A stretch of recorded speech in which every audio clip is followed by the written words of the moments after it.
Hello everyone, હું doctor Chandni Pandya, faculty of computer science and application.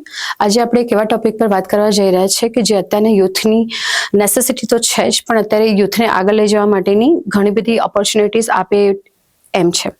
આપણે વાત કરવા જઈ રહ્યા છીએ કે importance of technology, importance of IT section. જે ટેકનોલોજી અત્યારે કોઈ પણ એવું ડિપાર્ટમેન્ટ નથી કે ચાહે ગવર્મેન્ટની વાત કરીએ કે પ્રાઇવેટ સેક્ટર્સની વાત કરીએ, સ્કૂલ્સની વાત કરીએ કે કોલેજીસની વાત કરીએ, દરેકે દરેક જગ્યા ઉપર અત્યારે ટેકનોલોજીનો ઉપયોગ વધારે પડતો થાય છે અને બહુ સારા એવો થાય છે. જે ટેકનોલોજી અત્યારે સમયને ફટાફટ આપણે કેપ્ચર કરવાનું કામ કરે છે અને જે ઓછા સમયની અંદર વધુ કામ આપણને પૂર્ણ કરી શકે એટલી કેપેસિટી ધરાવતી ટેકનોલોજીસ અત્યારે છે અને આપણે સારો એવો એનો ઉપયોગ પણ કરીએ છીએ.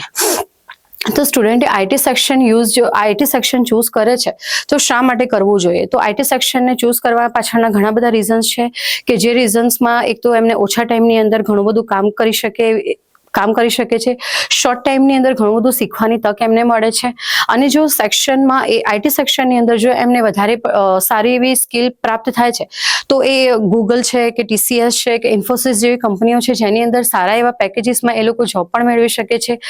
જે ટેકનોલોજીના કારણે એ લાઈફના જે ડિફિકલ્ટ વર્ક છે એને સરળ બનાવી શકવાની ઓપોર્ચ્યુનિટીઝ એમને મળે છે.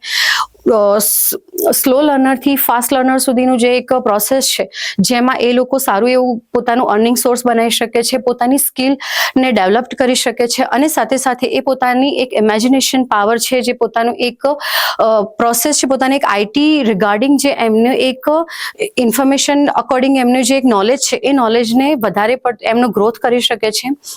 Thank you everyone.